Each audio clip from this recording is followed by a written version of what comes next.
Internet और खुसूसन social media आज के दौर का एक बहुत बड़ा फितना है,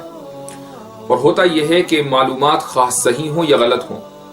वो हर जहन तक उनकी रसाई है, खा वो जहन सही हो और या गलत हो। आज ये हो रहा है कि जिसकी मर्जी आती है वो एक वीडियो रिकॉर्ड करता है और उसके बाद वो वीडियो इंटरनेट पर और सोशल मीडिया के जरिए फैला देता है, और लोगों तक ऐसी मालूमात पहुंच जाती हैं कि जिनके बारे में ये नहीं कहा जा सकता कि आया ये मालूमात सही हैं या गलत हैं। इस कल्चर की वजह से मुसलमानों में जो कंफ्यूजन और इंतशार है उसका अंदाज़ा लगाया जाना बहुत मुश्किल है,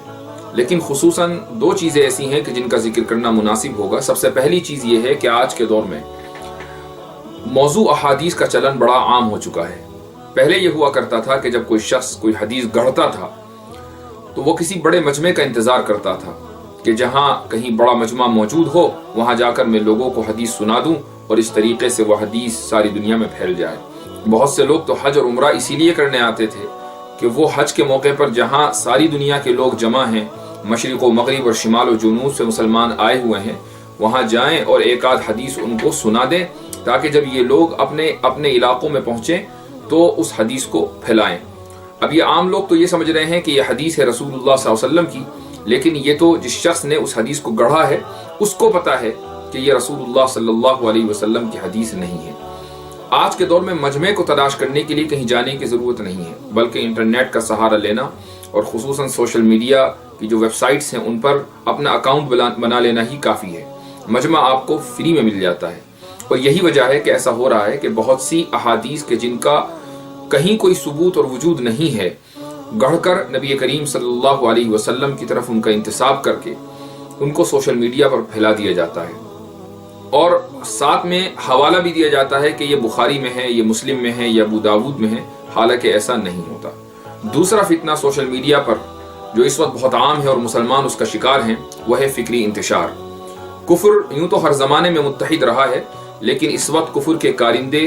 इंटरनेट के ऊपर बैठे हुए हैं, सोशल मीडिया पर बैठे हुए हैं, यूट्यूब पर बैठे हुए हैं, फेसबुक पर मौजूद हैं, और वो मुसलमानों के अकायद और ईमान खराब कर रहे हैं। मुसलमानों के अंदर फिक्री इंतशार पैदा करने के लिए वो उल्टी सीधी बातें सोशल मीडिया के ऊपर पोस्ट करते हैं। हालांकि मेरा अंदाज़ा ये है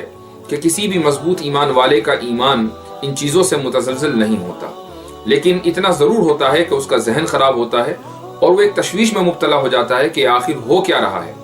चूँकि जाहिर है कि हर मुसलमान को हर चीज़ पता नहीं होती। बहुत सी मरतबा ऐसा होता है कि वो इस्लाम के खिलाफ कोई वीडियो देखता है, कुछ एतराज़ात देखता है, तो उसका जहन एकदम परेशान हो जाता है कि क्या वाकई ऐसा है। इन दोनों फितनों और इस तरह के दीगर फितनों का मुकाबला करने के लिए सहीहुल फिक्र मुसलमानों को और उलमा को आगे आना होगा, और उन्हीं आलात का इस्तेमाल करना होगा कि जिन आलात को कुफ्र ने इस्तेमाल किया है। मैं अक्सर कहा करता हूँ कि हमारे लिए यह ज़रूरी है इस वक्त कि हम इंटरनेट को मुसलमान बनाएं, सोशल मीडिया को मुसलमान बनाएं, और सोशल मीडिया का इस्तेमाल सही तरीके से करें ताकि कुरान का और अल्लाह के रसूल सल्लल्लाहु अलैहि वसल्लम का जो पैगाम है वो मुअस्सिर अंदाज में पूरी दुनिया में आम हो। तहफ़्फ़ुज़ दीन मीडिया सर्विस के मैं ज़िम्मेदारान को मुबारकबाद देना चाहूँगा कि अल्लाह रब्बुल इज़्ज़त ने उनको सही वक्त पर सही काम करने के लिए मुंतखब फरमाया है। आज के वक्त की ये बहुत बड़ी ज़रूरत है जिसको ये पूरी टीम बड़ी तंदुही के साथ अंजाम दे रही है। इन हजरात ने अंदरूनी और बैरूनी फितनों और बातिल का मुकाबला करने के लिए बड़े ही मुनज़्ज़म अंदाज में काम शुरू किया है, और इस काम के मुस्तनद होने के लिए इतना ही काफ़ी है कि दारुल उलूम देवबंद के मशहूर उस्ताद हज़रत मौलाना मुफ्ती राशिद आज़मी साहब हफ़िज़हुल्लाह इसके सरपरस्त हैं। उनकी निगरानी में ये पूरा काम अंजाम दिया जा रहा है, लिहाजा ये हमारी जिम्मेदारी है कि हम इस अजीम काम का अखलाकी ताउन करें, और उसका तरीका ये हो कि जो भी चीज़ तहफ़्फ़ुज़ दीन मीडिया सर्विस के ज़रिए शाये की जाए, हम सबसे पहले तो खुद उसका मुताला करें, उसको देखें, उसको पढ़ें, और उसके बाद उसको दूसरे मुसलमानों में फॉरवर्ड कर दें ताकि कुरान और सुन्नत का ये पैगाम दूर दूर तक पहुंच सके। आज कितने ही लोग हैं जो इंटरनेट पर वक्त गुजारी करते हैं, यूट्यूब पर ये वीडियो देख ली, वो वीडियो देख ली, फेसबुक के ऊपर खामखाही लोगों के स्टेटस पढ़ते हैं। अगर वही वक्त किसी मुफीद चीज़ के सीखने में गुजार दिया जाए तो उससे दो फ़ायदे होंगे। एक तो फ़ायदा ये है कि इंसान की सही मालूमात में इजाफा होगा, और दूसरा ये कि वो इंटरनेट पर मौजूद मुनकरात से भी महफूज रह सकेगा। तहफ़्फ़ुज़ दीन मीडिया सर्विस के ज़िम्मेदारान का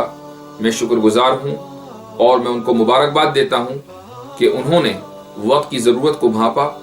और इस अजीम मुहिम को लेकर वो खड़े हुए और उसमें दिलो जान से लगे हुए हैं। अल्लाह रब्बुल इज़्ज़त इनकी मेहनतों को कबूल फरमाए और कुरान और सुन्नत के पैगाम को इनके ज़रिए अल्लाह रब्बुल इज़्ज़त पूरे आलम में फैलाए। और मुसलमानान हिंद जिन फितनों का शिकार हैं और जिस तशवीशनाक दौर से गुजर रहे हैं, अल्लाह रब्बुल इज़्ज़त से दुआ है कि इन हजरात के ज़रिए और इस तरह के जितने भी दीगर लोग इस काम में लगे हुए हैं, इस मैदान में लगे हुए हैं, अल्लाह रब्बुल इज़्ज़त उनको हिदायत का ज़रिया बना दे और मुसलमानान आलम को तमाम फितनों से महफूज रखे। जज़ाकुमुल्लाहु खैरल जज़ा। वस्सलामु अलैकुम वरहमतुल्लाहि वबरकातुहू। हुवल्लाहु अकबर, हुवल्लाहु अकबर, हुवल्लाहु अकबर, हुवल्लाहु अकबर, हुवल्लाहु अकबर, हुवल्लाहु अकबर, हुवल्लाहु अकबर, हुवल्लाहु